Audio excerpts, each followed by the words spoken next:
Hello friends, എല്ലാവർക്കും എൻ്റെ ഒരു പുതിയ വീഡിയോയിലേക്ക് സ്വാഗതം. It's me Akhil Satheesh. അപ്പോൾ നമ്മുടെ മൂന്നാമത്തെ ക്ലാസ് ആണ് KTU 2024 കംപ്ലീറ്റ് സ്റ്റഡി പ്ലാനും പ്രിപ്പറേഷൻ സ്ട്രാറ്റജിയും പ്രഡിക്ഷൻ ക്വസ്റ്റ്യൻസും ഉൾപ്പെടെ അടങ്ങുന്ന ഈ സീരീസിലേക്ക് സ്വാഗതം. നിങ്ങൾ ആദ്യമായിട്ടാണ് ഈ വീഡിയോ കാണുന്നതെങ്കിൽ നമ്മുടെ വാട്സാപ്പ് കമ്മ്യൂണിറ്റിയിൽ ജോയിൻ ചെയ്യുക, അതുപോലെ തന്നെ ചാനൽ ഒന്ന് സബ്സ്ക്രൈബ് ചെയ്യുക. നമുക്ക് ഇന്ന് KTU മാർക്കിങ്ങിനെ കുറിച്ച് കംപ്ലീറ്റ് സംസാരിക്കാം. നിങ്ങളുടെ എല്ലാ സംശയങ്ങളും ഇന്ന് മാറും.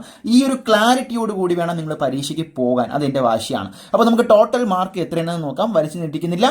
100 മാർക്കിനാണ് മക്കളെ നിങ്ങളുടെ എൻഡ് സെമസ്റ്റർ എക്സാം. ഈ 100 മാർക്കിൽ എത്ര മാർക്കാണ് ഇനി അങ്ങോട്ട് ഓൾറെഡി നിങ്ങൾക്ക് അറിയായിരിക്കും, പക്ഷേ നിങ്ങൾ അറിയാത്ത കുറച്ച് കാര്യങ്ങൾ കൂടിയുണ്ട്. അപ്പോൾ അതെല്ലാം നമ്മൾ ഇന്ന് കംപ്ലീറ്റ് നോക്കും. ഈ 100ൽ ഇന്റേണൽസ് എന്ന് പറയുന്നത് നിങ്ങൾക്ക് 40 മാർക്കിനാണ്. 40 മാർക്കിനുള്ള ഇന്റേണൽസ് ആണെങ്കിൽ എക്സ്റ്റേണൽ എന്ന് പറയുന്നത് നിങ്ങൾ എഴുതാൻ പോകുന്ന പരീക്ഷ. ഇപ്പോൾ ഗ്രാഫിക്സിനാണെങ്കിൽ എത്ര മാർക്കിന് നിങ്ങൾ എഴുതേണ്ടി വരും, അല്ലെങ്കിൽ മാത്സിനാണെങ്കിൽ എത്ര മാർക്കിന് എഴുതേണ്ടി വരും? അതെ, 60 മാർക്കിന് എഴുതിയാൽ മതി. ഈ 60 മാർക്കിൽ എങ്ങനെയാണ് ഇതിൻ്റെ ഇതെന്ന് അറിയുമോ? നിങ്ങൾക്ക് പാർട്ട് എ ഉണ്ട്. പാർട്ട് എ എന്ന് പറയുന്നത് ചെറിയ ചെറിയ ക്വസ്റ്റ്യൻസ് ആയിരിക്കും. അതുപോലെ തന്നെ പാർട്ട് ബി ഉണ്ട്. അപ്പോൾ പാർട്ട് എയിൽ എന്താണ് വരുന്നത്? പാർട്ട് എയിൽ കൃത്യമായിട്ട് പറഞ്ഞാൽ എത്ര മൊഡ്യൂൾ ഉണ്ട് നിങ്ങൾക്ക്? 4 മൊഡ്യൂൾ. ഓരോ മൊഡ്യൂളിൽ നിന്നും 2 ക്വസ്റ്റ്യൻ വെച്ച് ടോട്ടൽ 8 ക്വസ്റ്റ്യൻ വരും. ഒരു ക്വസ്റ്റ്യൻ്റെ എത്ര മാർക്കാണ്? 3 മാർക്ക്. അപ്പോൾ അങ്ങനെ 24 മാർക്കിനാണ് പാർട്ട് എയിൽ ചോദിക്കുന്നത്. പാർട്ട് എയിൽ നിന്ന് 24 മാർക്കിനാണ് നിങ്ങൾക്ക് ചോദിക്കുന്നത്.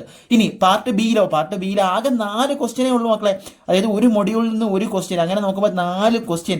പക്ഷേ കൃത്യമായിട്ട് മനസ്സിലാക്കുക, ഒരു ക്വസ്റ്റ്യൻ എത്ര മാർക്കാണ്? 9 മാർക്കാണ്. അങ്ങനെ വരുമ്പോൾ 36 മാർക്ക് പാർട്ട് ബിയിലുണ്ട്. അപ്പോൾ 36ഉം 24ഉം കൂടെ കൂട്ടി 60 മാർക്ക് എക്സ്റ്റേണലായി. അത് കഴിഞ്ഞു.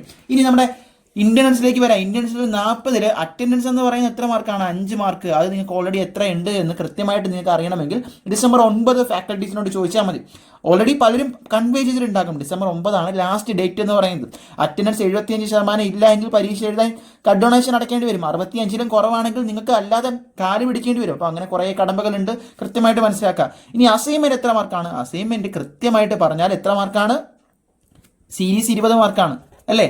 ഇത് 5 മാർക്കാണ്. അപ്പോൾ അങ്ങനെയാണ് എങ്കിൽ അസൈൻമെന്റ് 15 മാർക്കാണ്. നിങ്ങൾ കറക്റ്റ് സമയത്ത് അസൈൻമെന്റ് വച്ചിട്ടുണ്ടോ? 2 അസൈൻമെന്റ് കൃത്യമായിട്ട് സബ്മിറ്റ് ചെയ്തിട്ടുണ്ടോ?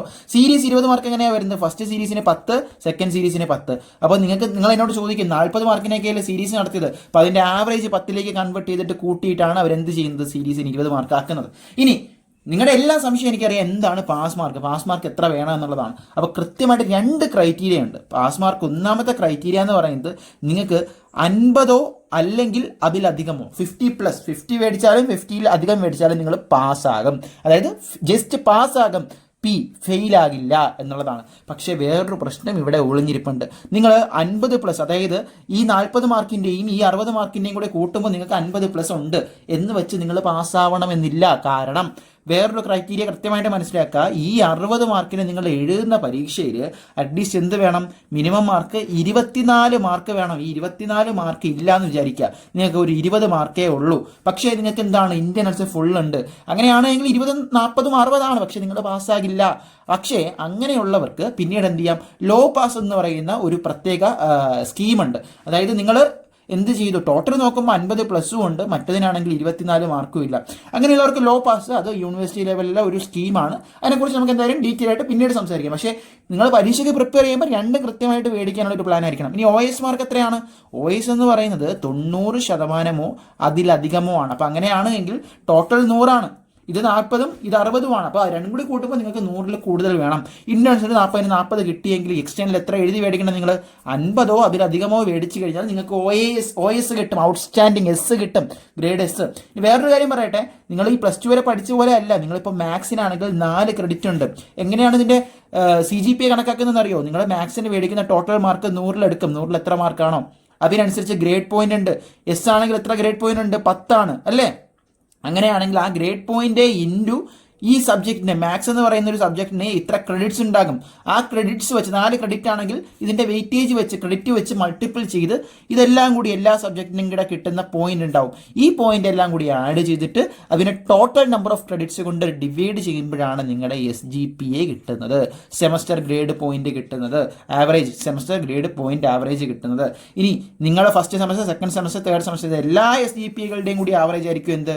നിങ്ങളുടെ CGPA, cumulative grade point average. ഇതൊക്കെ മനസ്സിലാക്കി വെക്കുക. ഓക്കെ, അപ്പോൾ എന്തായാലും നിങ്ങൾ പരീക്ഷ എഴുതാൻ പോവാണ്. ഈ KTU മാർക്കിങ്ങിൽ എന്തെങ്കിലും ഡൗട്ട് ഉണ്ടെങ്കിൽ ഇപ്പം തന്നെ ചോദിച്ച് ക്ലിയർ ചെയ്തോണം. അപ്പോൾ നമ്മൾ എന്തായാലും ഇനി അങ്ങോട്ട് ലൈവ് സെഷൻസും ക്വസ്റ്റ്യൻ പ്രഡിക്ഷൻ സീരീസും ആയിട്ടൊക്കെ വരികയാണ്. സോ ഇതാണ് നിങ്ങൾ എഴുതി മേടിക്കേണ്ടത്, ഇത്രയാണ് നിങ്ങൾ എഴുതി മേടിക്കേണ്ടത്. പാസ്സാകാൻ ഇത്രയാണ്, OAS ഇത്രയാണ്. സോ ക്ലിയർ ആയി എന്ന് വിചാരിക്കുന്നു. മറ്റൊരു വീഡിയോ ആയിട്ട് കാണാം. ചാനൽ ഒന്ന് സബ്സ്ക്രൈബ് ചെയ്ത് വെച്ചേക്കാം.